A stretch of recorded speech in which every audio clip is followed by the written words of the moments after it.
Hai Dewa Scholars, jumpa lagi di episode Yupan kali ini bersama Amadis dan saya Ganes. Kira-kira di episode kali ini kita akan membahas tentang apa sih Kak? Jadi di episode kali ini itu kita bakal bahas tentang topik yang pastinya itu sering banget diomongin sama anak-anak SMA, Ganes. Sering banget diomongin. Kayaknya apaan sih Kak topiknya yang akan dibahas tuh? PTN dong, Ganes. PTN. Untuk PTN, kira-kira siapa nih Kak? Ada lulusan dari sekolah kita yang SNBP masuk Kak? Atau mungkin dari jalur lain Kak? Oke, jadi hari ini itu kita akan ngobrol dengan dua siswa 88 yang berhasil diterima di Unair jurusan manajemen lewat jalur Golden Ticket, dan juga anak 88 yang masuk FKUI Ganes lewat jalur talent scouting. Wah, keren banget Kak. Saya boleh nebak dulu gak nih orangnya Kak? Boleh dong. Saya tebak pasti Kak Iza dan Kak Sarah Kak. Betul banget Ganes. Jadi hari ini tuh kita akan ngobrol-ngobrol sama Kak Iza dan Kak Sarah tentang perjalanan mereka untuk mencapai PTN impian mereka. Siap. Penasaran banget sih Kak. Pasti perjalanan mereka penuh struggle dan penuh semangat juga Kak. Betul. Oke, untuk para viewers juga jangan lupa untuk subscribe YouTube-an untuk tidak ketinggalan video-video menarik lainnya. Iya, langsung aja kita panggil nggak sih Ganes? Iya Kak, sama ayo. Kak Izanya. Langsung kita panggil saja Kak, Kak Iza dan Kak Sarah. Hai Kak Iza, Kak Sarah. Halo Gimana Kak kabarnya, Sarah, Kak? gimana kabarnya nih Kak? Alhamdulillah baik. Jadi kakak nih setelah diterima, dinyatakan diterima terus lapor diri, udah ngapain aja nih Kak sama kampus barunya? Bener. Udah kenalan teman-teman baru atau udah ada kegiatan malah? Iza mau jawab dulu? Aku dulu Ya.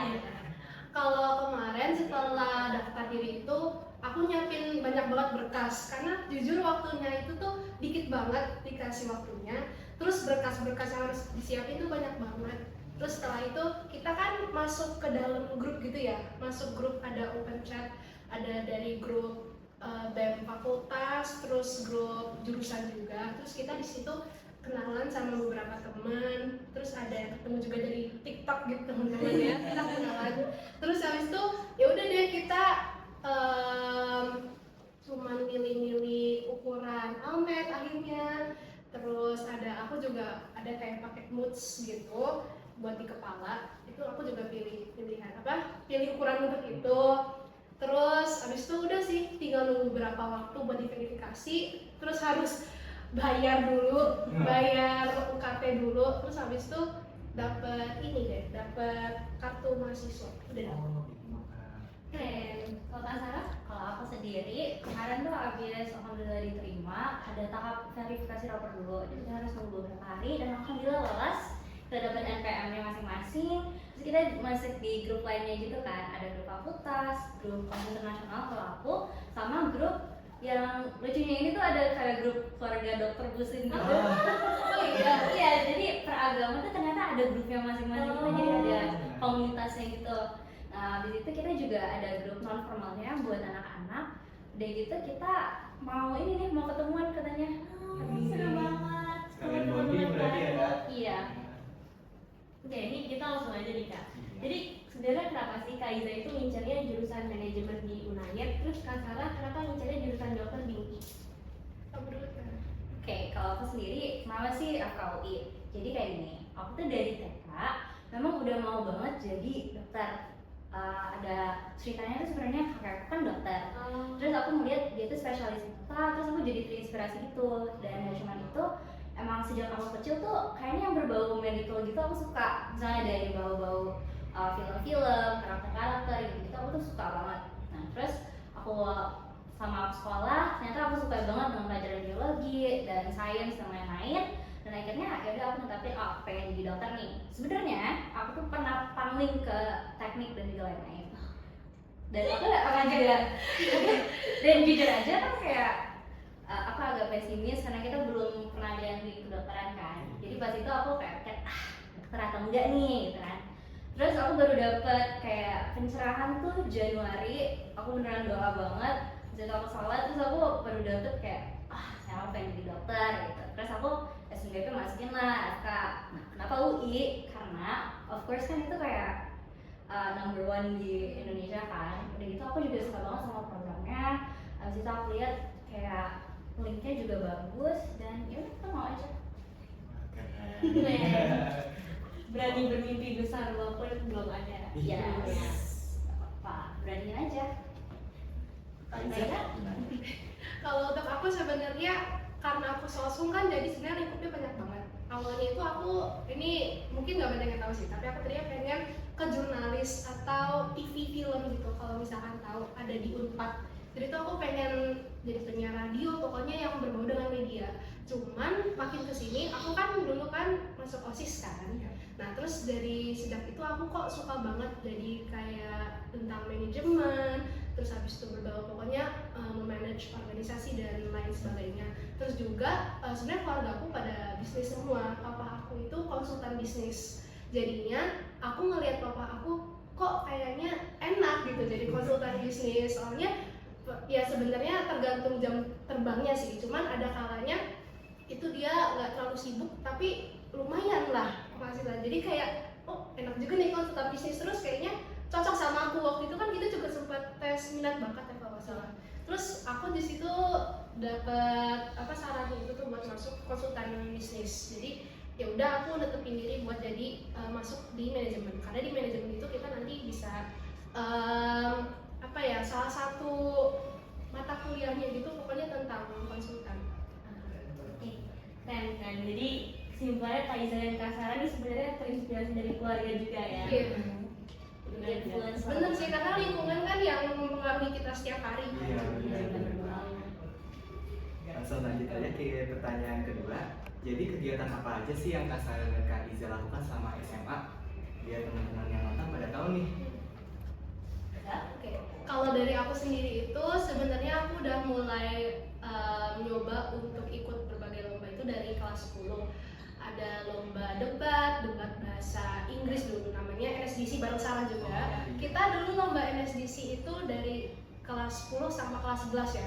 Ya, 2 kali kita ikut. Iya, NSDC walaupun gagal terus tapi kita tetap coba aja. Iya, karena nggak ada salahnya siapa tahu kan menang. Bener banget. Terus abis itu juga sering ikut MC, jadi MC bareng sama Sarah juga dulu kita. Makanya kita dulu sering bareng deh pokoknya. Ya. Terus abis itu dulu kelas 10 jadi OSIS, cuman dulu masih di Sekbid Kewirausahaan. Terus abis itu apalagi ya lomba ada namanya opsi kalau namanya itu.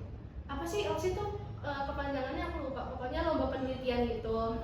Terus ikut KSN tapi aku nggak lanjut, cuma sampai di seleksi sekolah doang. Terus pokoknya ikut lomba-lomba di online juga banyak, di internet itu kan banyak lomba-lomba. Pokoknya ikut banyak lomba. Terus waktu kelas 11 itu I have to step up my game kan. Jadi aku nyalonin jadi ketua OSIS, terus alhamdulillah terpilih kan.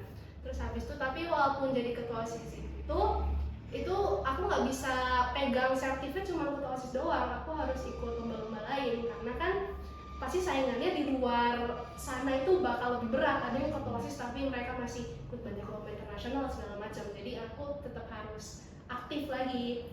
Terus ikut lomba debat lagi, kayaknya emang sukanya debat kita. Iya. Tapi akhirnya di kelas 11 itu walaupun lagi sibuk-sibuknya OSIS kita tetap sempat ikut lomba debat bahasa Indonesia. Terus akhirnya menang di juara 1 gitu. Itu lumayan sih. Ya gitu. Terus abis itu aku lupa sih ikut lomba apa aja, tapi itu cuman selain lomba-lomba sama organisasi juga ikut dari luar itu kayak semacam volunteer gitu, mungkin ada di kepanitiaan. Ada dulu namanya itu kepanitiaan pelajar FPN. Jadi itu ada lomba yang diadain sama RRI atau Radio Republik Indonesia. Nah itu lombanya itu panitianya itu dari seluruh ketua OSIS di Jakarta. Di situ tuh aku banyak banget ketemu teman-teman dari ketua OSIS dari sekolah lain, dari kayak 68, Lab School, Lab Sky gitu-gitu. Nah itu juga sertifikatnya tuh lumayan banget, dan di situ relasinya aku dapat banyak banget juga. Terus aku juga ada ikut kayak semacam organisasi gitu namanya APSA. Dia tuh juga ada perkumpulan. Kita tuh waktu itu nginep 1 malam di puncak. Itu kayak semacam bootcamp gitu. Itu diadain sama Kemenpora. Itu isinya itu ketua OSIS dan wakil ketua OSIS dari Jabodetabek gitu.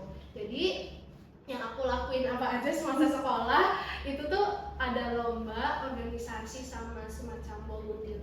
Oh, gitu. Oke, kalau misalnya aku, jujur aku nggak banyak beda karena aku sama Shopee itu Iya, sering bareng-bareng. Betul. Kalau ada kompetisi, betul, Sarah Shopee. Iya. Kan. Oke, aku juga sama, mulai dari kelas 10 nih. Jadi kan aku kelas 10 tuh masuknya 8. Nah, pas itu aku beneran nge-push banget nilai di sekolah. Alhamdulillah dari semester 1 sampai semester 5 berhasil jadi ranking 1.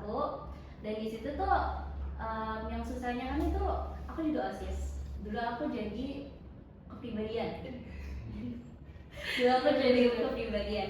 Nah di situ kan aku tuh sebenarnya pas SMP sama SD tuh paling avoid namanya organisasi. Kan? Oke, SD tuh aku cuma sekali tuh udah chill, tapi itu doang kan. Tapi pas kelas SMA ini aku jadi mulai membuka diri karena aku tahu targetnya aku tuh tinggi. Jadi aku akhirnya cobalah OSIS alhamdulillah keterima jadi kepribadian. Nah habis itu pas kelas 1-nya ini aku juga NSCC bareng Shopee. Habis itu ada beberapa lomba lain kayak lomba-lomba English sama Science kemarin, tapi aku jadi finalis gitu kan, Olympiad gitu. Nah terus pas kelas 2-nya, pas SMA, aku juga memberanikan diri dan mencoba untuk menjadi ketua OSIS. This is another side of the coin. Shopee menang dan aku kalah nomor 3, aku jadi bendahara. Tapi dari situ, aku jadi belajar cara untuk beneran memanage waktu, memanage uang dan juga lain-lain gitu kan. Nah di situ kelas 11 ini jujur aku sibuk banget. Dari Januari tuh kayaknya pack banget, aku ada sekitar 4 atau 5 lomba. Dan itu kayak yaudah mau gak mau aku harus jalanin kan. Nah itu udah jadi tanggung jawabnya aku. Nah terus pas itu tuh salah satu yang paling berkesan itu selain NSCC ya pastinya, itu adalah lomba aku bikin site website itu. Oh iya. Jadi aku bikin website itu tuh kita mau exchange botol plastik menjadi uang. Nah alhamdulillah pas itu tuh aku lolos jadi best presentation. Dulu tuh sempat aku sama beberapa anak yang kelas 10 juga yang ada di sini juga nih, kita bersama itu diajak ke Kemendikbud. Nah di Kemendikbud kita disuruh presentasi, dan itu tuh presentasinya yang paling berkesan banget ada kayak Vice President of Amazon dari Amerika langsung. Jadi di situ kita harus presentasi pakai bahasa Inggris and all that, dan itu kayak, dan ternyata dari hasil presentasi itu tuh beneran kepake banget pas aku buat talent scouting, dan The Beat juga. Oh iya.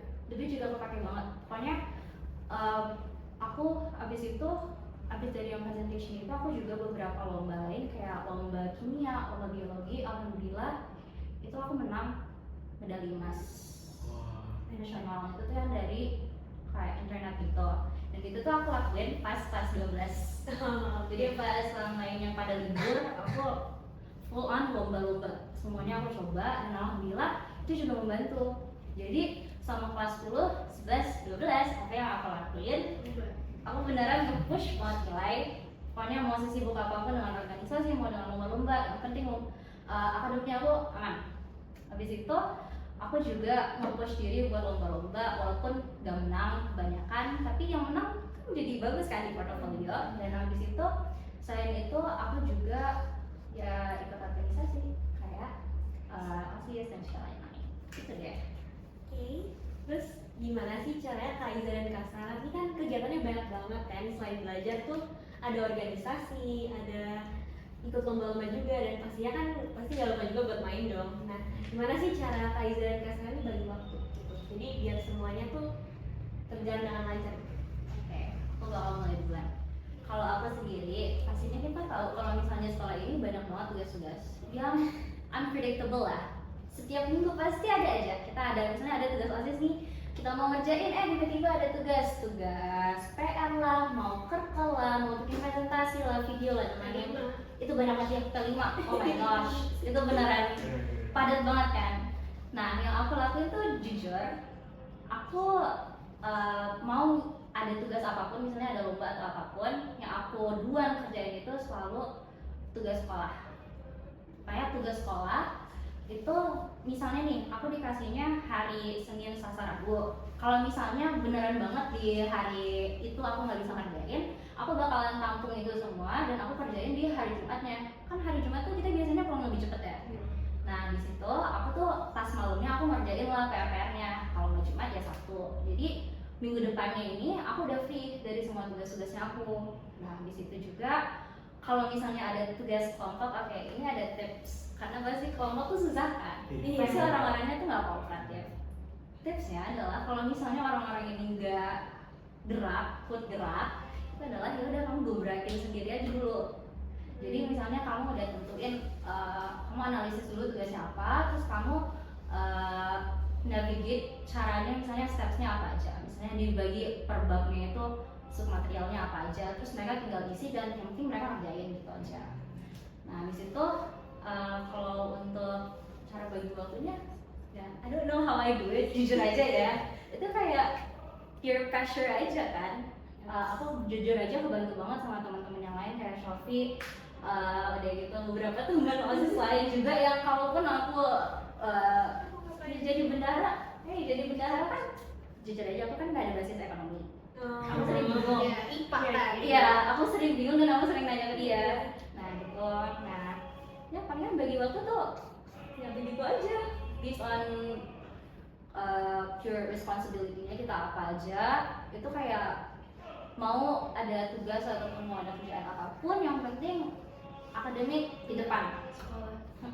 Jadi utamain dulu kerjain tugas sekolah, baru tugas yang lain-lain, baik itu organisasi, lomba. Yes, bener banget. Kalau Taiza? Kalau aku itu yang mungkin aku nilainya nggak setinggi Sarah ya. Cuman kalau aku itu dulu itu pokoknya kita harus bikin skala prioritas aja gimana sih. Misalkan kita nih besok ada ujian, terus ternyata ada rapat juga. Itu ya kita harus catat nih poin-poinnya. Misalkan hari ini hari Sabtu, terus kita harus tahu seminggu ke depan itu dari Senin sampai Jumat itu kita ada kegiatan apa aja di sekolah. Itu pokoknya dulu aku usahain sih bikin di, kalau nggak Notion, kalau nggak di Google Calendar aja, kayak apa aja, misalkan tanggal 10 ada apa aja, tanggal segini ada apa aja. Jadi kita harus tahu yang kita kerjain apa aja di hari itu biar kita nggak kelewatan. Misalkan juga bentrok nih kayak tadi ada ujian, ada rapat, ya udah kalian prioritasin dulu, bener kayak tadi akademik dulu. Kalau misalkan udah, baru kita ke organisasi atau lomba kayak gitu. Kenapa kaki gitu? Terus habis itu juga gimana ya, kalau aku tuh orangnya tuh yang justru kalau misalkan padet itu tuh aku malah bakal lebih produktif. Benar. Jadi tuh kalau misalkan numpuk banget nih, pulang sekolah rapat, terus habis itu ntar malamnya lagi ternyata ada rapat sama OSIS inti di online gitu, itu tuh malah justru bikin aku lebih produktif. Misalkan nih aku pulang sore kan, misalkan jam 5 habis OSIS, nyampe rumah itu pasti aku langsung mandi atau ngambil makan, habis itu aku langsung kerjain tugas dulu karena jam 7-nya aku rapat nih. Jadi sebelum nanti rapat aku harus selesai dulu tugasnya. Kalaupun nggak selesai semua, at least aku udah mulai, jadi nggak aku udah tunda-tunda gitu. Terus habis itu ntar baru rapat, kalau selesai baru aku jadi dulu. Nggak tahu ya, mungkin karena dulu tuh karena emang jalan aja sih, karena pressure itu justru bikin kita lebih produktif. Jadi kayak ya udah sekalian sibuk, sekalian capek, ya udah kerjain aja semuanya gitu. Benar, daripada nunda-nunda. Malah misalkan nih ya, kalau misalkan kayak sekarang kita kan lagi nggak ngapa-ngapain nih, kita di rumah nggak gabut kan? Gabut nggak? Gabut kan? Makanya justru malah kalau nggak ada kerjaan tuh malah bingung mau ngapain. Dan misalkan nih hari ini tuh cuma ada satu tugas, misalkan apa ya, bikin PKN. Ya, misalkan PKN, terus nggak ada, maksudnya kayak kita tuh nggak ada aktivitas lain, nggak ada pressure, itu tuh malah kayak adalah ngerjainnya nanti aja, kan ujung-ujungnya ngerjain tengah malam, kayak gitu kan. Malah justru kalau misalkan longgar jamnya itu malah males. Justru kalau misalkan emang banyak kegiatannya malah kita lebih produktif aja gitu loh. Jadi kayak jalan aja sendiri sih, tapi yang paling penting yaitu skala prioritas. Kita harus tahu prioritasnya dulu, prioritas berdasarkan waktu. Misalkan lebih kita bakal ngelakuin urgensinya, lebih butuh mana sih besok tuh, lebih apakah ada ujian atau rapat, kita harus utamain yang mana dulu. Terus kalau prioritas berdasarkan tadi akademik, organisasi, lomba itu harus tahu juga. Selain itu aku mau nambahin juga ya, kalian harus belajar cara untuk multitask. Jadi semisalnya kayak Shopee tadi jam 7 kerjain tugas, yang 8-nya kita jimit gitu-gitu. Itu tuh aku sering banget kalau misalnya sambil jimit sekalian dengerin kita semua ngobrol, ya sama ngerjain. Kayak beneran harus tahu cara multitask. Bener sih. Bahkan di kelas juga kadang kita Iya bener. Nah, kayak gitu deh. Iya bener. Tapi kamu jadi sering diem ya? Iya, Diem ya. iya, tapi sekalinya diem harus idenya plong. Kalau aku karena yang bukan memimpin rapat juga sih, cuman aku banyak ngomong kan di Google Meet. Jadi kayak kalau aku harus Google Meet ya aku Google Meet gak bisa ngerjain yang Aku lain. sangat interaktif kalau dulu. Iya. Aku gak bisa, aku harus Ya kadang-kadang Sarah diem. Iya. Diem lagi ngomong gitu, guys, aku lagi ngerjain bentar ya guys. Tapi gak apa-apa, aku nanti lagi Iya benar-benar. aku nanti misalnya teman-teman yang lagi gimit juga butuh bantuan di pelajaran itu, Iya. jadinya aku sekalian ini nih guys, aku udah ngerjain. Yang penting ada kontribusi juga aja sih, yang penting Mm-mm. tahu bagi tugas aja. Iya, dan sesuai dengan job task masing-masing lah. Iya. Jadi membawa dua manfaat gitu, selain rapatnya berjalan tapi juga sambil bagi-bagi ilmu. Yes, gitu, dan kerjanya juga selesai. Ini prosesnya jadi kalau aktif tuh malah jadi lebih produktif sama Iya. lebih habis. Benar. Nggak tahu kenapa mungkin orang-orang bilang kayak kok nggak tahu sih orang-orang mikir gimana, cuman mungkin ya ada yang mikir kayak kalau misalkan sibuk takut susah bagi waktu atau gimana, tapi nggak tahu ya, malah Nanti ada jalannya ada aja. jalannya aja. Jangan lupa sholat juga. Iya. Oh, priority. Benar. Sholat di atas, sholat dulu baru yang lain-lain. Benar. Ibadah. Benar. Tadi kan udah di-mention juga ya kalau Kak Sarah dan sama Kak Iza itu pernah banyak menangin lomba-lomba olimpiade itu Kak. Nah, itu tips atau strategi belajar dari Kak Iza dan Kak Sarah tuh apa sih yang dipunyai atau yang dimiliki? Kalau aku sih tipenya mungkin ini agak jadul ya. Tapi kalau aku ini dalam pelajaran ya, bukan lomba. Itu aku sukanya itu kalau misalkan guru ngomong itu pasti aku harus sambil catet materinya, karena pertama biar aku nggak lupa. Karena satu lagi, kalau misalkan kita sibuk di organisasi atau lomba lain sebagainya, kita sampai rumah misalnya udah malam, udah capek nih, atau mau ada kegiatan lain, itu kan pasti nggak ada waktu buat kita nge-review materi. Jadi harus kadang-kadang harus di sekolah waktu lagi free time atau pas gurunya lagi ngejelasin, kita sambil nyatet materi supaya pertama kita di situ pasti belajar lagi kan, kedua kita jadinya nggak buang-buang waktu. Terus abis itu kalau buat yang lomba-lomba itu sebenarnya apa ya, karena mungkin apa ya?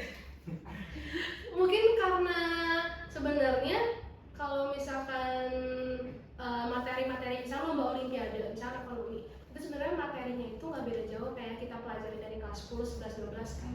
Jadi ya udah tahu aja gitu. Kayak ya udah palingan review materi gitu. Sebenarnya aku tuh tipenya bukan yang suka olimpiade, aku tuh bukan yang orangnya kayak Sarah yang bukan textbook yang akademik gitu loh. Aku tuh tipenya yang lebih kayak lomba debat atau pokoknya lomba yang interpersonal skills gitu loh dibanding akademik gitu. Jadi kalau untuk tips belajar aku bukan profesionalnya guys. Aku jangan tanya soal belajar ke aku karena aku nggak sehabis itu. Cuman aku tuh lebih suka kayak yang gitu aja sih, yang debat gitu. Mungkin kalau misalkan yang misalkan lomba debat gitu, ya aku emang kita suka MC, terus emang orangnya suka ngomong, jadi ya udah terbiasa aja. Dan kita dari kelas 10 berlatih terus gitu loh. Kalau MC gitu kan kita sambil latihan public speaking, terus emang suka aja, jadi terbiasa. Terus suka ngeliat orang-orang, misalkan kadang-kadang kalau scroll TikTok kan suka ada tips and trick gitu ya buat debat atau tips and trick MC gitu. Kalau misalkan olimpiade gitu aku kurang tahu sih, karena aku juga nggak pernah menang olimpiade guys. Aku cuma sampai semifinal doang mentok-mentok. Gitu. Oke, oke, tips belajar. Aku jujur juga nggak ada tips-tips banget sih. Aku kayak aku setuju sama Shopee yang katanya kalau misalnya di kelas itu beneran harus dengerin, karena ya kita nggak bakal ada waktu kalau di rumah kan. Pokoknya kalau di kelas tuh tipsnya aku yang paling gede adalah ya dengerin dulu. Pokoknya kalau main tuh nanti dulu di kelas. Usahain udah ngerti materinya itu di kelas. Jadi kalau misalnya di rumah tuh udah lebih gampang. Terus kalau misalnya untuk materi-materi yang susah kayak misalnya kimia, biologi, fisika gitu-gitu, aku semalam sebelumnya itu cuma suka nyisipin waktu tuh cuma 15 menit doang untuk nonton satu video mengenai materi itu. Yang penting aku udah dapet gambaran gedenya itu kayak gimana kan. Nah terus kalau misalnya untuk belajar ulangan tuh jujur kalau Shopee kan orangnya suka nyatet dan nyatetnya tuh rapi. Kalau aku tuh lebih sukanya tuh kayak nge-scribble gitu. Itu tuh aku orangnya suka warna. Aku lebih fokus kalau ada warna kan. Jadi aku punya satu pulpen ini, misalnya isinya 8 warna itu, terus aku langsung aja yang sub materi yang ini aku pakai warna biru, satunya merah gitu. Menurut aku it helps a lot, oke, buat fokus gitu. Nah terus untuk materi olimpiade tuh kayak karena sama pas Sari dan Bu Erdito tuh udah susah menurut aku, ya udah cukup aja gitu. Masuk soalnya ya. Yang masuk aja. Oh iya, sama ini ya, kalau misalnya yang science itu kayak belajarnya dari KD. Jadi kalian cari sendiri di Google itu namanya KD materi sistem ekstraksi atau apa gitu. Itu nanti ketemu sendiri. Terus aku belajarnya dari situ. Soalnya jujur aja kalau textbook yang dari sekolah itu kan isinya agak kurang kan? Iya benar. Kurang informatif gitu. Jadi aku biasanya cari materi aja sendiri gitu. KD. Ya KD. Ternyata dia lebih habis ya. Dia tidak habis loh. Kalau kelihatan deh kalau kamu kan kayak kimia fisika gitu banyak kayak hafalan yang apa itu hitungan gitu kan. Sering ngeliat soalnya dulu kalau misalkan kelas 11 apalagi itu yang IPA tuh sering banget kayak ujian-ujian bentar dulu ya maaf aku misalnya ini besok kita ujian ini terus kayak aku yang IPS tuh cuma kayak banyak banget mereka ujiannya kayak belajar terus gitu. Kalau aku kan kayak misal sosiologi itu masih bisa pakai nalar walaupun pas ujian nanti nalarnya beda hasilnya beda cuman kayak masih bisa dinalarin gitu kan. Kalau ekonomi kayak emang kalau aku suka ya udah jadi nggak perlu yang belajar ya bukan gitu sih maksudnya kayak Lebih gampang gitu. Kayak kalau IPA kelihatan banget beda belajarnya. Kayak sebenarnya enggak ya, sesungguhnya itu menurut aku lebih susah masuk otaknya. Karena ya itu kan all goes back to our interest gitu kan. Kalau misalnya kita interest itu lebih gampang masuknya. Terus aku ngeliat Shopee banyak banget hafalannya. Honestly aku jujur nggak terlalu suka yang hafalan banget semuanya itu kan.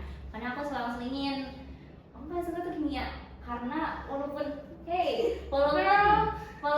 itu tuh kayak yang banyak hitung-hitungan dan whatnot itu kayak campuran penerapan aslinya sama hitung biologi dari karena ada penerapan asli Dari ilmu pasti juga sih. ilmu pasti ya. Tapi bagus kan kok menurut aku dua-duanya sosum dan juga IPA tuh sama-sama susah. Cuman ya tergantung interest orang kan. Benar. Beda gitu susahnya. Ada yang emang lebih kuat di IPA karena lebih suka ngitung, ada yang lebih kuat di sosum karena lebih suka ngafal gitu kan. Benar. Yes.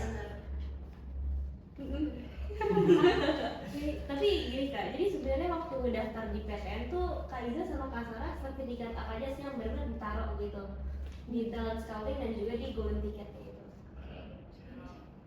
Aku dulu deh. Oke.